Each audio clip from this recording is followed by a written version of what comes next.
Yo, welcome to the No Ideas Original Podcast, episode 99, featuring Shannon, Mr. Rob, Zane, and Ken. And today I'm flying solo dolo. Y'all stuck with me, Shannon, for this particular episode. But the fellas will be back soon. We're looking forward to getting the gang all back together again to get it popping for y'all. But for today's topic, we're going to be talking about things that have been in the news. Two very, very distinct situations that has been the topic of conversation for many people. We're going to be talking about Kyrie Irving, and we're going to be talking about John Gruden. Those have been the two most popular people that have been in public eye this week. So for those that don't know, Kyrie Irving is an NBA basketball player that plays for the Brooklyn Nets. And as a member of the Brooklyn Nets, he's subjected to the New York City indoor mandate, which means for him to participate in home games or games against the Knicks, because the Knicks are a New York team, he would have to be vaccinated. Initially, there were talks and speculations of the possibility of him being a part-time player and only participating in road games to get around it. There was also talk that he said that he anticipated that he was going to get an exemption from taking the vaccine also. But with the season rapidly approaching, the Brooklyn Nets decided to take the position of not wanting any part-time players and not wanting this to be a distraction, so they elected to have him sit out until he agrees to be vaccinated. We're going to hear Kyrie's position on this in a minute also. I have a snippet from his Instagram Live. You know, I have to say I'm certain this was a hard decision for Kyrie to make, because by doing so, he's not going to be playing with his teammates. He's not going to have a chance to play the game that he loves. He's not going to be playing for a championship team, which many people expected the Nets to be in the finals against the Lakers this year. And he's also going to be forfeiting a portion of his salary. Now, why do I say portion? I say portion because despite Kyrie's desire to not take the vaccine, the Nets intend on still paying him upwards of close to $19 million. Right? And the reason why they intend on paying him a portion of his salary is because the vaccine mandates are not causing him to miss all of the road games. The only road game he would have missed would be the road games against the New York Knicks. So yes, he had to sit out for the Brooklyn Nets games, and he had to sit out for those two New York Knicks games, but he still would have been eligible for other games. So this is a pretty ballsy move across the board for all parties, right? Kyrie being vocal and standing on his square regarding his beliefs, and the Nets saying, fine, we respect your decision and your beliefs, but we don't want a part-time player here. So here's half your salary until you figure out. Until you figure it out, what it is you want to do. Let's listen to Kyrie share his position on this, and then I'm going to come back and I'm going to give you my take on it. It's just sad to see. It's creating a lot of division, a lot of confusion. A lot of people saying things that are untrue. We're not giving space for each other to speak. You got doctors out here working hard, physicians out here working hard, and everybody's trying to do what's best for them and their families, which I respect. And I'm always going to put that first. Everybody out there, it's not, listening to me or making this about me or painting this picture like, yo, I'm the voice of reason, so you should do this. Nah, it's just about staying real and staying true to who you are and making the choice for you what's best. Everybody has their own family. Everybody has their own tribe. Everybody has their own issues or traumas that they're dealing with, trying to heal from. And I'm just trying to support as best I can. I'm a hooper. I've been a hooper since I was, down there 4 years old. And, coming into the NBA, I just had a dream to play ball at a high level. I didn't anticipate all of this coming with it. But if I am going to be responsible for my own life, then I got to speak on things that truly matter to me. I had to stop running away from using my voice and using my platform to speak on what's true and what's mine. Nobody's going to hijack my voice. Nobody's going to take the power away from me that I have for speaking on these things, and don't believe that I'm retiring. Don't believe that, I'm going to give up this game for a vaccine mandate or staying unvaccinated. Don't believe any of that shit, man. Like really be aware of what's being said before I even get a chance to be on the podium and speak for myself. You know what I'm saying? All these people saying all these things about what's going on with me, and it's just not true. Pay attention to what's going on out in the real world. People are losing their jobs to these mandates. People are having to make choices with their own lives, which I respect. And I don't want to sit here and play on people's emotions either. Just use logic. What would you do? If you felt uncomfortable going into the season when you were promised that you would have exemptions, or that you didn't have to be forced to get the vaccine. You know, this wasn't an issue before the season started. This wasn't something that I foresaw coming, where I prepared for it. And, you know, I had a chance to strategize on what was going to be best for me and my family. I came into the season thinking that I was just going to be able to play ball, you know, be able to use my talent to continue to, you know, inspire, influence people in the right way. You know, like putting this on me is just like, why are you putting it on me? You know, like this is not part of, you know, what's going on in conversations with scientists, physicians, and doctors. I'm just a hooper, right? Like I'm just a person who's being utilized as an example. For some odd reason, you know, people love to have my name in the mix of just some BS. Like just hearing the way people speak you know, with so much conviction about what I should be doing with my life and what, you know, my teammates should be feeling about me, what the organization be feeling about me. And to be honest with you, if you really know me, I mean, and you see what I do out there, I put in a lot of time into my craft. You know, I'm not sitting here to give y'all information, give y'all a whole bunch of, you know, my wisdom beyond my years and knowledge. Nah, I'm just here to stay real. I'm always going to stay true to me, and that's me. You know, this is my life. I get to do whatever I want with this. This is one body that I get here, one God body that I get here. And you telling me what to do with my body, and it has nothing to do with the organization. I'm going to put that out there. It has nothing to do with the Nets. It has nothing to do with my teammates. This has everything to do with what's going on in our world. And I'm being grouped in to something that's bigger than just a game of basketball. And, you know, you got that fandom, you know, which is like a religion to people out here. Basketball is like a religion. Entertainment is like a religion to people. They like get so caught up emotionally. It's just like, yo, effing get vaccinated or just leave. You know, we angry at what you're doing, man. And it's just like, nah, that's like, what are you talking about? I'm a human being. I have emotions. I have feelings. I have thoughts, things that I keep to myself, things that I share. But I'm staying grounded in what I believe in. It's just as simple as that. It's not about being anti-vax or about being, you know, on one side or the other. Like, it's just really about being true to what feels good for me. You know, I'm still uncertain about a lot of things, and that's okay. You know, if I'm going to be demonized for having more questions and taking my time to make a decision with my life, then that's just what it is. You know, like that's something I got to sit in. You know, I know the consequences of the decisions I make with my life. You know, I'm not here to sugarcoat any of that.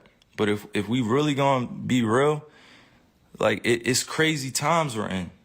It's crazy times. Like, how many people are really thinking with a balanced view? You know, how many people are really thinking about the future of what's going on? It's crazy times we're in. We just came out of one of the craziest pandemics of all time, and you telling me to think rationally.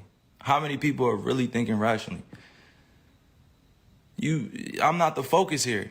You know what I mean? I got on here to really show that, like, I'm real enough to stand up when I feel like I'm being put in a effed up position. You know, like I'm not even that. I haven't hurt anybody. I haven't committed a crime. I'm not out here acting dumb, stupid. I'm out here taking care of my family, my kids. I'm out here putting on for the youngins. I'm out here trying to create a legacy that lasts a lifetime, you know, like multiple lifetimes. And if I'm being called out on what I'm doing with my life, and I'm just living righteously, and I'm living for me, and I'm living for the people that love me and support me, you know, how is it that I have to be, you know, at odds with everybody, or people are coming at me? You know, I had to really sit back and think about this and meditate and pray and ask God for the words to come on here, because like this is not normal. You know what I mean? Like, this is not normal. What's going on? This is not normal. And I'm not going to get too emotional here either. I'm just thinking with my logic. You know, I'm just thinking for all those that are dealing with similar things that I'm dealing with. You know, you got to put your livelihood on the line in order for a mandate that you don't necessarily agree with all the way. Like, nobody should be forced to do anything with their bodies. Nobody should be forced to do anything with their bodies. Like, you only get one of these. If you choose to get vaccine, I support you. If you choose to be unvaccinated, I support you. Do what's best for you. But that doesn't mean go around and start judging people for what they're doing with their lives. You know, like, I'm going to continue to serve others. I'm going to continue to be me. I'm going to continue to be there for people that need the resources, that need the information or need access to different things. You know, it's big fights out here for social issues. You know, we still got racism going on. We still got violence going on. We still got social injustices going on. And to process all that and still go out there and entertain, it's not the easiest job. You know, like, I'm human. I feel all these things. I don't just go home and just be thinking about ball all the time. Like, that's not reality. You know what I'm saying? Like, that's really not reality. If you go home and you only thinking about your entertainment or your job or what you got to handle, you know, like, the reality is that if you truly connected to the source, to the creator, you're going to care about others sometimes more than you care about yourself. You know, I love just people helping one another. That's always going to be me, right? All right, so a couple of things come to mind when I think about this. First, let me say that I'm not pro or anti-vax. I'm of the mind that people should do what's best for them, and they should do so without attempting to demonize people that have another position. So that means that if you're very much somebody who's out there waving the pom-poms, telling people that they need to get vaccinated, you know, kudos, that's fine for you. If you're somebody who's on the internet, you know, debunking every claim that people have about the vaccination and you're an anti-vaxxer, kudos to you also. You know, whatever it is you choose to do, you choose to do. But this is why I salute Kyrie for standing on the square, for being true to his morals and beliefs with complete conviction. You know, sometimes people will waver when money is in a position to make things a little bit more comfortable or easier. And Kyrie's never wavered in his approach, and he's been unapologetic as he should be. You know, he also drew a hard line in the sand last year or the year that the players were in the bubble when they were all reluctant to resume the season over the Black Lives Matter protests and George Floyd's death. I don't see a reason why the Stephen A. Smiths of the world should have an opinion on how one man approaches this versus another. And we all know Stephen A. Smith is extremely opinionated and always has something to say and always wants to add something to the conversation. In audio we just heard, though, Kyrie stated that he is not pro-vax or anti-vax either, and he doesn't want to be a spokesperson regarding this model. You know, I applaud Kyrie for this because what a lot of people don't realize is that money makes decisions like this a lot easier. So let me give you an example of that, right? So, for example, Kyrie is already a multimillionaire, and he's going to make $19 million even if he never touches the court this season. That alone makes it much easier for him to opt out than a person living check to check, making an hourly wage, or a person relying on their job for health insurance. Wait. I know. People always say people have always been saying that they're forced, or they feel they're being forced to do this and that they don't have a choice. But what Kyrie did show was that we do have a choice. Is that choices are easier to make when you have resources, right? So that means that if you're a person that is financially comfortable, you know, you're receiving a pension, you have a fixed income, or you're unemployed, a decision like this is much easier than the average Joe that has to get up and go to work every day for a company that also has a regulation hanging over their head, whether that regulation be from the federal government or the state that they must abide by to run their business. So, you know, a lot of people think that this is a decision that the Brooklyn Nets made. The decision that the Brooklyn Nets made was that they didn't want to have him as a part-time player, and they allowed him to go home, but they were going to pay him half of his salary. But I'm sure the Brooklyn Nets are following the guidelines of the NBA, and the NBA is following the guidelines of the city, and the city's following the guidelines of the state, so on and so forth, right? So there is a litany of things in play that impact this decision.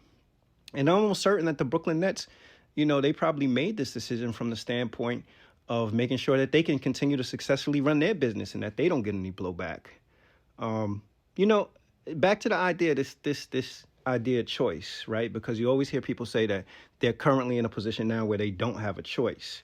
Well, I think we all been faced with choices, and there have been times we may not necessarily like the choices that we have in front of us, you know.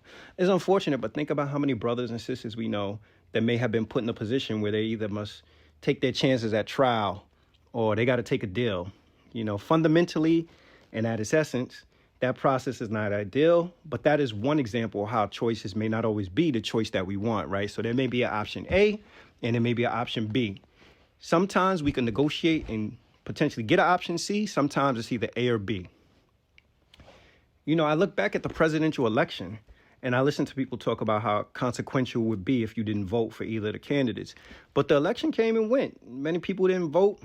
And what was the consequence? Nothing really, just the ability to attack people that voted for either party.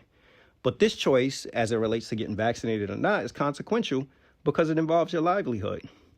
What also gets lost in this, though, is that the Brooklyn Nets are willing and agreeing to pay him $19 million for a policy they didn't even implement. So again, they're opening their purse without any conflict, without any arm twisting from the union, and they're going to pay him a prorated portion of his salary for not even paying. I think, again, that demonstrates just how easy it is to make decisions when you got some coins. When you got money, it makes it a lot easier to make that decision.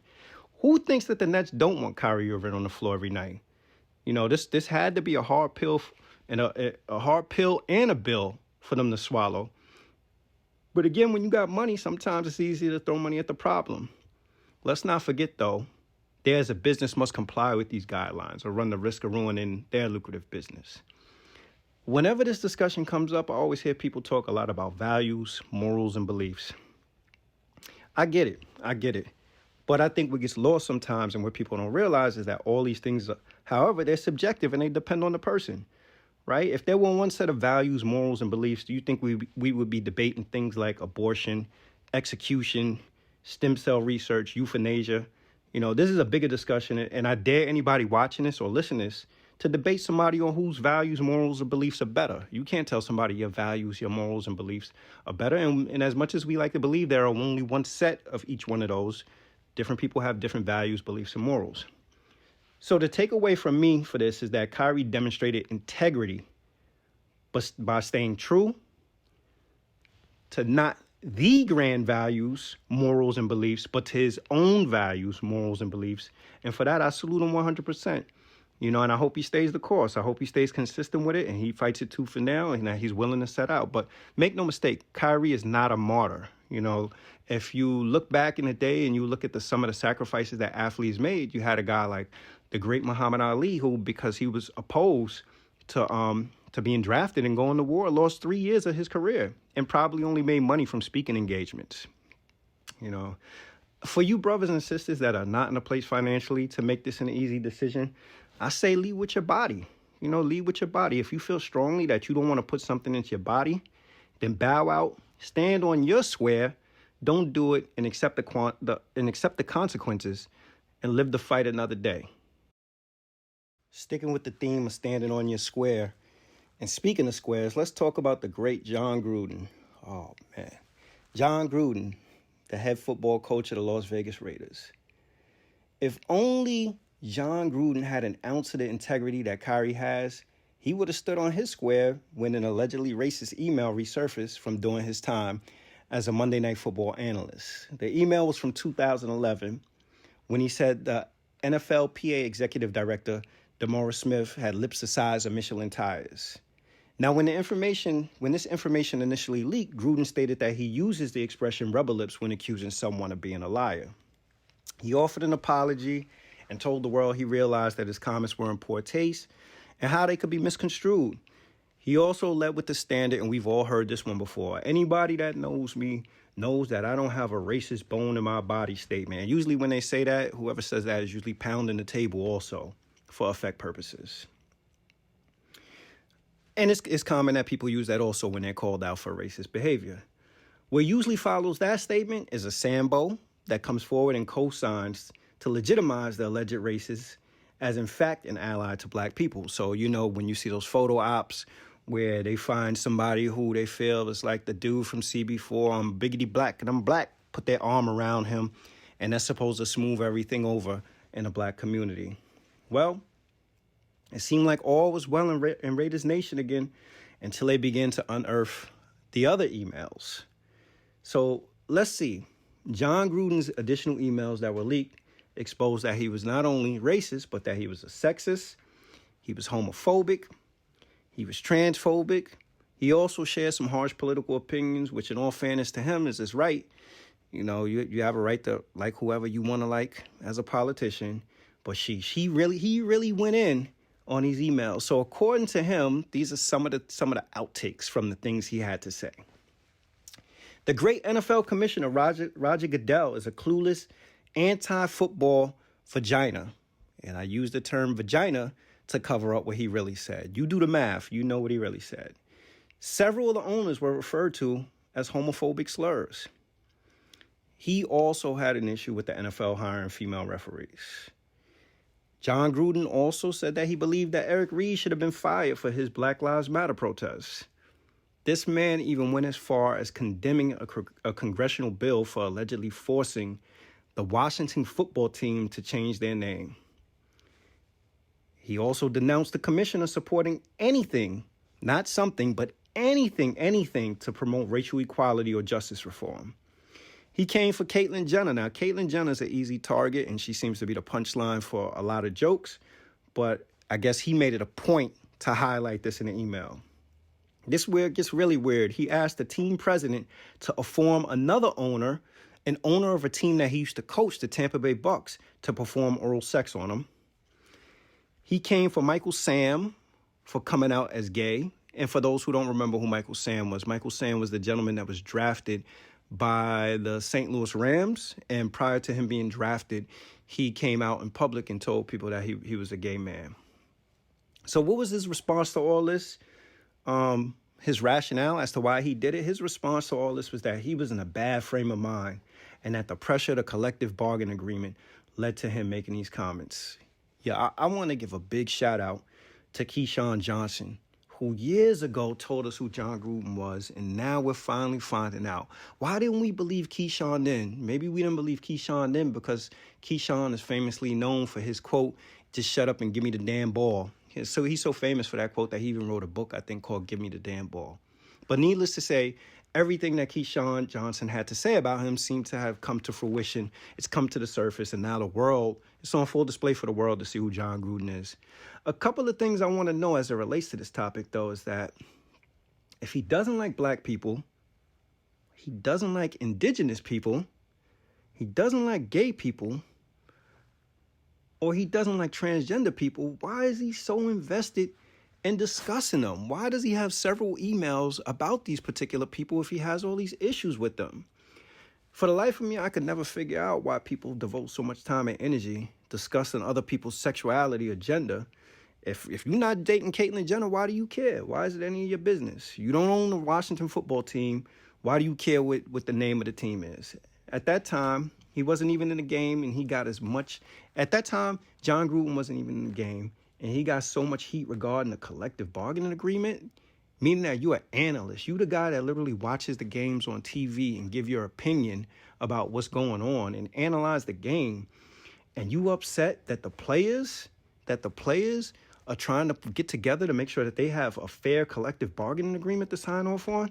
That, to me, just perpetuates what people think about the NFL. And I'm sure everybody's heard it before, that the NFL is ran like a plantation. But let me say this in closing. The difference between this dude and Kyrie Irving is that Kyrie is going to stand on the square and take the feedback. But John Gruden resigned. He's going to lay low for some time, and he's going to resurface with the same racist, sexist, and homophobic ideologies. And guess what? When he comes back, he's going to be the same dude with just his slate wiped clean because he sat down for a period and he stayed out of the public eye. We need to see who was on the other end of those emails also and hold them accountable. Because I wouldn't be surprised if it was some of your favorite NFL executives, commentators, journalists, other coaches. I would not be surprised. So he sent them emails, though, because he either believed that they agreed with his views or they were comfortable enough with him making these statements offending all these people. Right? And to sum this up, this is from a dude with the first openly gay player on his roster and several African Americans on his roster. And he's still trying to tell people that this is not how he feels about these people.